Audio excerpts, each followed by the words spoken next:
Sino ba ang mas dapat nakasuhan?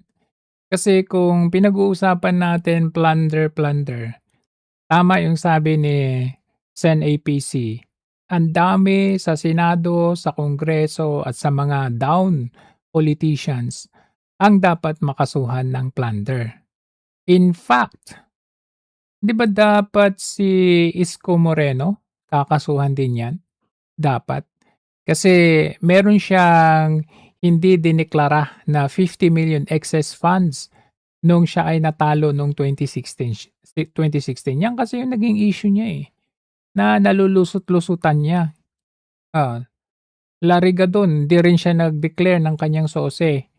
Tumatakbong 20 million, 200 million ang kanyang campaign donations. At ayan, 'wag na tayong lumayo. Tignan ninyo, itong mismo na sa harapan ninyo ay hindi pala makita, ayan. Sino ba 'yan? Yung presidente, sabi niya top 15 contractors ang mapapanagot. Last year pa 'yan. Pero makita ninyo, ni isa dito, maliban lang dun sa mga diskaya ang napanagot dito. Pero halos lahat ng mga ito, kita nyo nga yung SunWest. Kita nyo nga kay Martin Romualdez. Si Martin Romualdez gumagala ng malaya ngayon. Kaya wag na tayong lumayo. Ito, tingnan natin. Wag na tayong lumayo. Natin, yung ibang mga nag-donate sa kampanya ng mga politiko mula sa personal nilang pera at direktang nakinabang eventually dahil nabigyan ng posisyon sa gobyerno. Huwag na tayong lumayo. Anton Lagdameo, who's now special assistant to the president, donated 247.3 million pesos sa kampanya ni BBM. Mel Robles, who was eventually appointed General Manager of PCSO, donated 30 million pesos. Kung sa mga contractors lang, Mr. Rodolfo Ilot Jr. of Rudil Construction and Enterprises Incorporated. Contractor mismo yan. Nakinabang, nabigyan ng proyekto nung siya ay nanalo si Marcos Jr. Ayan, contractor mismo yan. Donated 20 million pesos sa presidential campaign ni BBM and bagged 3.22 billion pesos worth of Biruin ninyo, 20 million ang kanyang dinonate. Ang bumalik sa kanya, 3 billion, 3.2 billion. Of flood control projects and close to 10.78 billion pesos for a total of 227 projects for the same period of 2022 to 2025. Mr. Jonathan Quirante of Quirante Construction donated 1 million pesos to BBM's contractor din yan. Presidential campaign. Between 2022 and 2025, his company bagged 76 flood control projects worth 6.77 billion pesos. Wow. Magkano? Pakiulit mo nga. Control projects worth 6.77 billion pesos. Ang dinonate niya, 20 million. Ang bumalik sa kanya, 6.7 billion. And an overall total of 185 projects worth 12.58 billion pesos. Aba! Jonathan is the nephew of Mr. Alan Quirante of UM Builders na kasama sa top 5 flood control pero hindi napanagot yan. Diskaya napanagot. Contractors. For comparison, ang AAA na nasa top 15 list ni BBM may total flood control projects worth 6.38 billion pesos between 2020. So sa makatwid, halos lahat. Halos lahat nung asan na yun? Yan, halos lahat ng nandyan pala ay nakinabang kay Marcos Jr. Aba. To 2025 and a total of 9.67 billion pesos para sa lahat ng mga kontrata nila. Mas malaki pa ang nakuha ng Quirante Construction kaysa sa 888 pero wala sa top 15. And that, of course, is a whole different matter, and it's up to you what conclusion to draw from that. I'm just presenting numbers I got from the DPWH database. But like I said, if you are to look into one case, you should be willing to look into others. Otherwise, you cannot blame us if isipin namin na talagang politically motivated ang inquiry na ito. Not only is there nothing legally stopping Escudero's team from accepting the donation, he also Escudero din. Escudero. declared it in his statement of contributions and expenditures o SOSE. Doon pa lang, natanggal na yung element ng mali siya sa pagtanggap ng donation. I know it is in the mandate of COMELEC na i-check yung katotohanan ng mga declaration ng mga kandidato sa SOSE nila. But honestly speaking, is there really a 100% accurate and honest SOSE? Doon nga lang sa mga na-upload sa COMELEC website mismo, ang dami-dami ng kaduda-duda eh. Yung NUP, backed by Ricky Razon, 92,864 ang declared na gastos na napunta sa rent ng headquarters. Walang nakalagay dito na natanggap na donation. Sino ba ang mga officers ng NUP? Ronaldo Puno, Nako. Romeo Acop, and Christine Boying Oh. Remulla na ngayon ay ating ombudsman. Alright. So, tingnan nyo naman ang ginagawa nila. Tingnan natin ito, no? Kasi dito sa interview ni Ted Filon, dito sa isang UP professor, medyo fair naman ang kanyang assessment dito sa plunder na i-final kay Senator Marcoleta. Makikita natin dito ang kanyang explanation. It all leads to Marcos Jr. as he should be the one. He should be the one kasi sabi nila, may difference naman. May difference kay Marcos Jr. kasi si Marcos ay kanya pong dineclare sa kanyang SOSE. Ito naman si Marcoleta, hindi raw niya dineclare sa kanyang SOSE. Pero mananalo at mananalo si Marcoleta sa kanyang kaso. Bakit kanyo? Kasi bakit niya i-declare sa kanyang SOSE? Hindi pa nga siya kandidato. Yun yung paulit-ulit niyang ini-explain. So ito lang, bagamat ito ay mai-file or na-file na sa Office of the Ombudsman, ito po ay paninira na kaagad to prior to character assassination na ang mangyayari dito kasi kahit sabihin na natin mananalo si Marcoleta dahil may ebidensya naman siya na hindi naman ito dapat na i-declare sa SOSE, hindi siya candidate during that time. Ito naman si Marcos Jr., bagamat sabihin natin na na-declare niya sa kanyang SOSE yung 625 million na kanyang campaign donations, ano naman yun yung mga, merong clause doon sa plunder law na yun, may clause doon na hindi at bawal dapat na tumanggap ng donation mula doon sa mga tao na posibilidad na makikinabang pag ikaw ay naupo. At nabanggit nga, di ba, dyan si Anton Lagdameo bilang Special Assistant to the President. Ayan, bago si Mel Robles nalagay dyan sa tama ba? PCSO. Tapos yung mga construction si Rodolfo Hilot. Ito, panoorin natin to. Doon po tayo muna magsimula po. Ano ba ang elemento po ng plunder? At talaga ho bang kahit na ganyan po ang pinanggagalingan ng pera, donasyon sa kampanya ng eleksyon ay maaari masakop po ng kasong plunder? Go ahead po, Professor. So maganda po yung tanong, no? Kasi yung common misconception nga po natin sa plunder ay ito lamang po yung pagnanakaw mula sa pamahalaan. But yung plunder po, mas malawak po yung sakop niyan. Yung isa po ay yung nabanggit po natin yung pagnanakaw, pagkuha ng pera ng taong bayan na sa public funds. Yung second po na aspect niya actually is accumulation of ill-gotten wealth. Ibig sabihin po nun kapag nag-accumulate po, parang tumanggap, dumami yung ill-gotten wealth ng isang tao. At kabilang kasi sa ill-gotten wealth sa plunder law ay yung mga regalo, donasyon na binibigay sa isang public officer dahil public officer siya. So doon po nanggagaling yung sinasabi ng ombudsman na hindi porket hindi public funds yung tinanggap ay hindi na ito plunder. In fact, pinaparusahan din po kasi yung pagsuhol or yung pagtanggap ng suhol effectively. So I think yung po yung hindi pa ko natin nakikita yung charge documents, no, yung complaint laban kay Senator Marcoleta, but I think yun po yung teorya nila na kung hindi nga po ito failure to declare campaign receipts, donations kay Senator Marcoleta kasi hindi pa ho siya kandidato at that time. Hindi pa siya kandidato.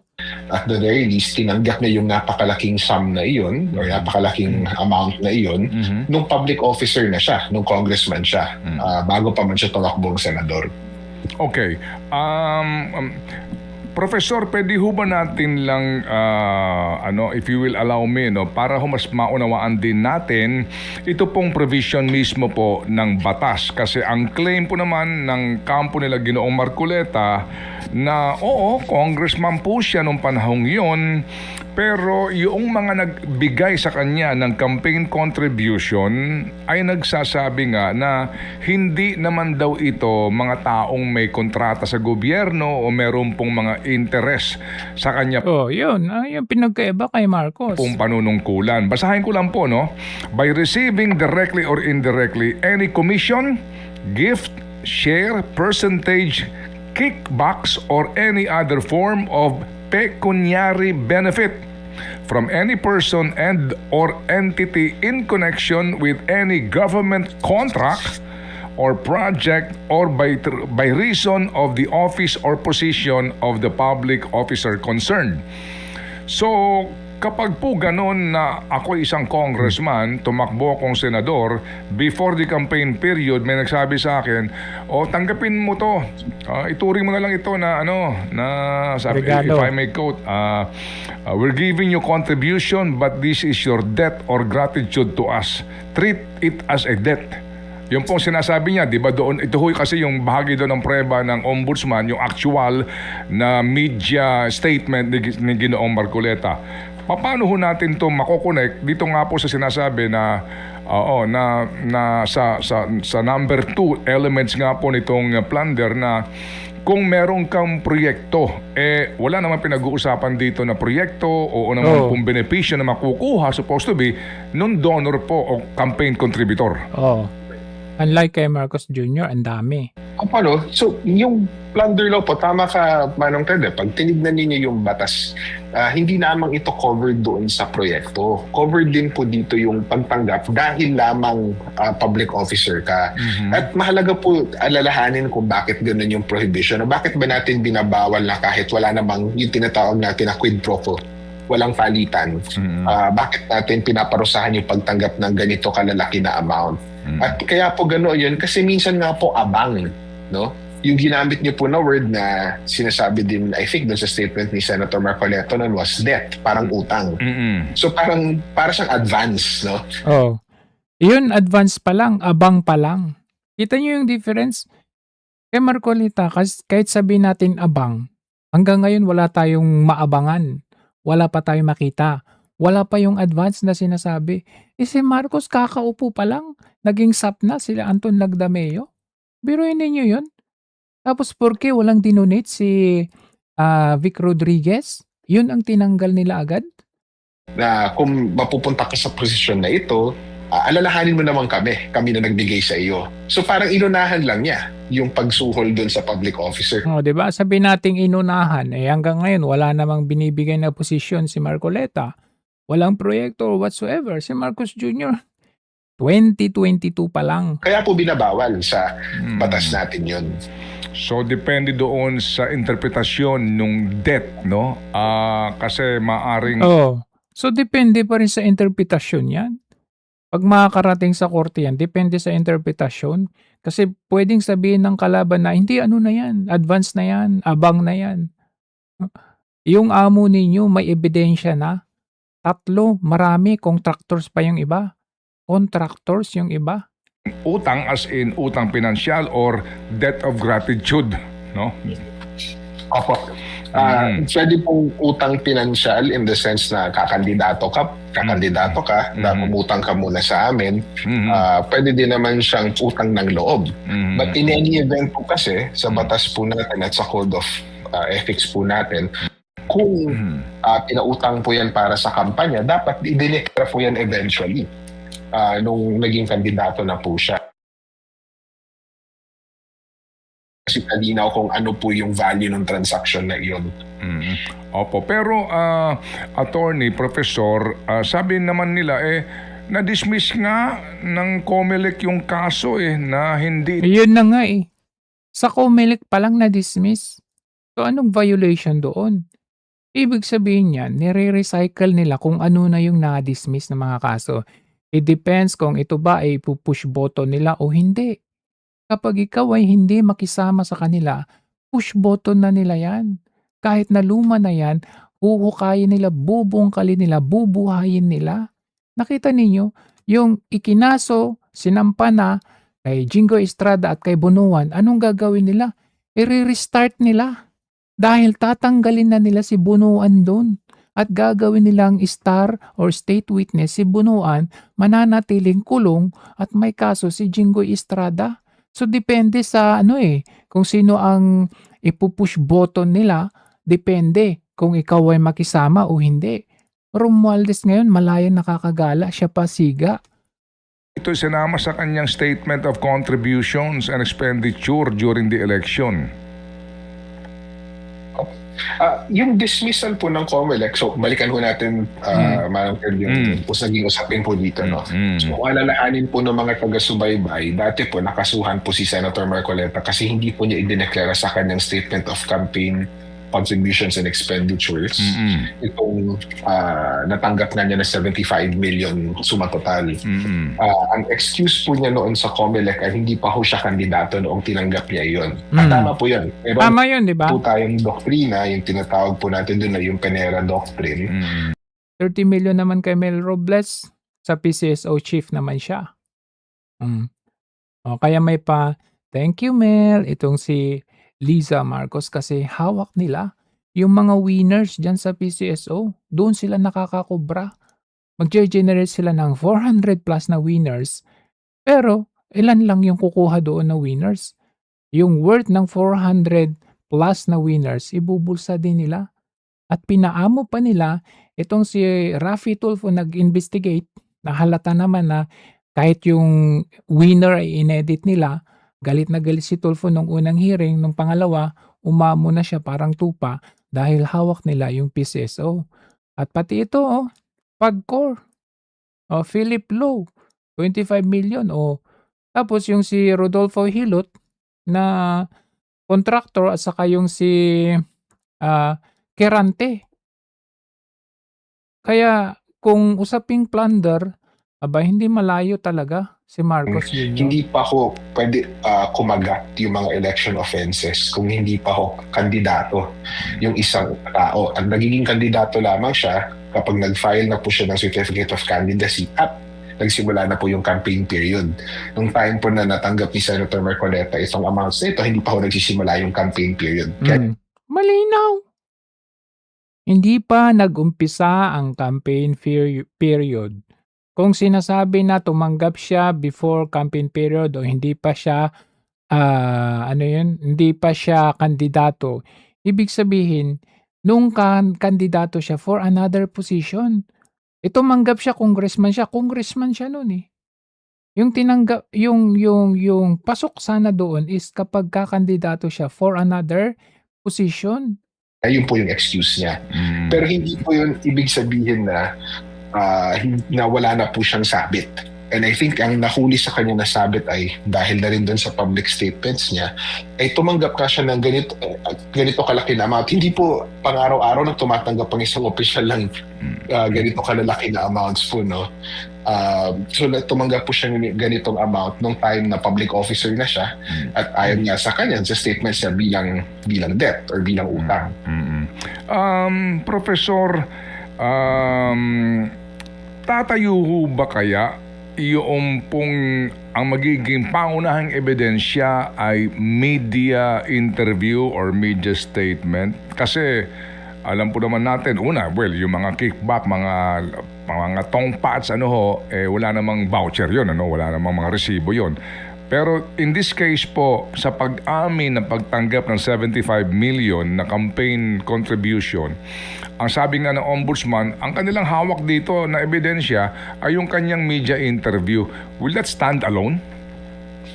So, alalahanin natin, Manong Ted, no, may, habang tumatagal po kasi ang criminal process, pataas ng pataas yung standard na kailangan patunayan ng gobyerno upang makakuha ng favorable na ruling. So, doon sa tanong na enough na po ba yung ebidensya upang magkaroon ng kampanya, magkaroon ng kaso sa korte, sasabihin ko po na mukhang may tsansa po. No?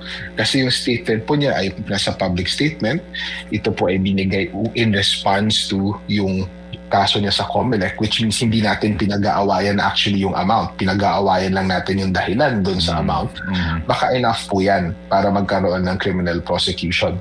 Pagdating po doon sa korte, magkakaroon na po ng iba. O yan, pagdating na sa korte, tignan natin. Ibang kailangan patunayan ngayon. Yung Patunayan sa korte. So, yung at the time special prosecutor. Kasi kita nyo si Isko, di ba binado siya na ginastos niya or ginamit niya ng sarili niya at dineclare niya yung 50 million na excess funds as kanyang kita. Pero plunder yon. Kung tutuusin, plunder yon. Kasi bukod sa hindi niya dineclare sa kanyang sose, ay kanyang ginamit ng sarili niya. So, una po, meron po ba talaga ng amount? May bank records po yun. May bank secrecy law po tayo, pero pwede po pabuksan ng korte yon na proper na subpoena. At yung purpose po, binigay po ba dahil sa public officer, magkakaroon po ng pagkakataon naman si Senator Marcoleta kung tumawid dito sa Sandigan Bayan na ipaliwanag kung ano ba talaga yung amount na iyon. So, garantisado naman po ng proseso natin yung pagkakataon ni Senator Marcoleta on various stages na ipakita yung kanyang depensa. At saka dito po kasi, dahil plunder po ito, yung quantum of evidence dito, talaga, di ba? Proof beyond reasonable doubt, no? Opo. At over time po, yung Korte Suprema natin, padagdag po ng padagdag yung mga requirements for plunder. So yung series requirement, kailangan more than one act po yung nangyari. May mga ganun po siya na na-develop na requirements over time. So hindi po madali makasecure sa plunder, kaya nga po madaming nakakatakas. Opo. Professor, yun ho bang nag-contribute na mga tao na na-identify po naman, sila ho ba may pananagutan din dito? Opo, no? Kasi parang principal by cooperation po sila dun sa ipanagutin yung mga to. plunder. Kung hindi po mangyayari yung krimen na iyon kung hindi po sila nagbigay. So kahit sila po mismo may sabit din po. Ito nga nakakatawa Ito nakakatawa. Isipin nyo. Hindi po sila hindi po mangyayari yung krimen na yun kung hindi sila nagbigay. Puntahan natin si VP Sara. 'Di ba yung 120 million confidential funds na yon? That fund was transferred from the office of the president to the office of the vice president. So, kung ini-impeach nila si VP because of that, because of yung ginastos, ganito, yung confidential funds na ganito, ganyan. Ang tanong, saan ba galing yung confidential funds na yun? Saan ba galing yung 120 million na yun? Hindi ho ba galing sa office of the president? So kung yun yung logic natin, hindi po mangyayari yung krimen na yun o yung kaso na yan kung hindi po dahil doon sa nagbigay. So sinong nagbigay? In the case of VP Sara, sino nagbigay? Di ba si Marcos Jr.? O kung yun yung principle at logic natin. In theory, no? Of course, meron din po silang sariling depensa regarding this. Baka wala naman po silang criminal intent. But hindi po kasi mas malinaw lamang po siya, kung na-start na natin makita yung ebidensya laban dun sa mga nagbigay. So kumbaga, in case isama po sila, pasasagutin din sila sa kanilang panig itong tatlo na umano yung nag-contribute. Opo, pwede po silang sumagot on their own kung gagawin po silang co-accused. Pwede din po silang kunin na testigo ng estado. Pwede po silang gawing state witness. So madami pong pagkakataon kung paano sila mapapasok dito sa storya. Okay. Sige po. So, Professor, yun lang pong sinasabi na mahirap dyan kasi pag na-file mo yan sa Sandigan Bayan, maglalabas ng agad-agad ng arrest warrant at walang piyansa yan. Makukot. Ayan. Yan lagi ang panakot ni Remulla. Lalabas na yung warrant, lalabas na yung warrant. Pero anong sabi nito? Kulong kaagad dito yung pong inaakusahan. Gaano ho ba, paano ho ba naglalabas agad-agad ng arrest warrant ang Sandigan? Pero syempre, nakita nyo naman paano ginawa nila kay Jinggoy, di ba? At kay Bong Revilla, ang bilis lumabas yung warrant. Pero ito yung paliwanag dyan kung hindi mo aabusuhin ang power mo, hindi po agad-agad yan. Hindi po warrant kaagad. Bayan ang hukuman po sa gantong mga uri po ng kaso na ang parusa nga po ay maximum penalty. Maganda po yung tanong ninyo, no? Kailangan po natin actually alalahanin na hindi porke yung ombudsman ay maghahain ng isang information or criminal complaint, yung magsisimula ng kaso sa korte na mismo, ay mag-i-issue ng warrant ang korte. In fact, yung trabaho ng korte ay i-evaluate yung ebidensya na dadalhin ng estado ng ombudsman. Hindi po agad-agad. Evaluate muna. Sila mismo magde-decide kung mayroon bang probable cause. No? So independent yung finding ng ombudsman, independent din yung finding ng korte. Kung yung korte, makikita niya na probable cause meron, ibig sabihin nun may sapat na ebidensya upang kumbinsihin ng isang ordinaryo, reasonableng tao na mayroon niyang krimen na nangyari at responsable yung tao para sa krimen, mag-i-issue siya ng warrant. At doon lamang siya mag-i-issue ng warrant. Now, tama kayo na non-bailable ang plunder. Ibig sabihin nun, in general, hindi po pwede mag-ain ng piyansa. ng bail na para makalabas ho. Pero mayroon po yan sa course po ng trial kung magiging malinaw na hindi po ganoon kalakas yung ebidensya ng estado at mayroon pa akong ibang exception, pwede po actually mag-grant ng bail eventually yung korte. But down the road na po yun, hindi po at this early stage. Opo. Kumbaga po, ang huwes, na patas ay hindi ka raka-raka, no? Labas kaagad yun. Narinig mo yan, Boying. labas ng arrest warrant kasi nga you will deprive a person ng kanyang liberty. Depende po doon sa bigat ng hawak na ebidensya na iaharap ng prosecution. Kaya nga po sa ngayon may mga petition for bail at inaalam po, di ba? Kung sila ba'y karapat-dapat na makapagpiyansa. Ito po yung mga nandidiyan na. Pero in this case po, hindi agad-agad maglalabas ng arrest warrant, no? So, tama ko yun. Hindi po agad-agad. Kita nyo kung gaano ka-unfair. In fact, ito tinanong pa nga nito last year tinanong ito about doon sa investigation ng isang firm na PCIJ about doon sa mga construction or yung mga campaign donations na natanggap ni Marcos Jr. PCIJ came out with a report that shows the president got millions in campaign contributions in 2022 from contractors while they had ongoing contracts with the government. And these contractors eventually got significant rise in public works contracts awarded to them in the last 3 years. How does the palace respond to this, especially since this is in violation of the Omnibus Election Code? Let the COMELEC do its job. Ganon, ang bilis. Ang ganda. Agad-agad ang sagot. Let them do his job. Let them do their job. Kasi alam nila, hawak nila. So ganun lang kasimple ang sagot nila. Pero pagdating sa mga, halimbawa, yan kay Marcoleta, sobrang bilis. Hindi nila masabi na, let them do their job. Hindi. Meron na silang agad sasabi na, tumanggap, plunder, makukulong na, may warrant of arrest na, nagnakaw yan. Meron agad judgment Pero pagdating sa kanila, hayaan yung umusad ang batas. Fair po ang batas at hayaan nyo. Hindi po gawain ni President Bongbong Marcos yan. Ganon agad. Pero pag kalaban yan, sasabihin nila, ng bulsa. Lustay yan. Ganito ginamit. Ganon ang bilis ng sagot. Investigate. And if the evidence points Kampante. to the president, sinasabi ho niya, there should be no sacred cows in this investigation, even if it eventually leads to him? The President is willing to be investigated. Sinungaling. Wala sanang rally ngayon. Ba't mag-iingay yung mga tao? Bakit pa mag-iingay ang kagaya ni Marcoleta?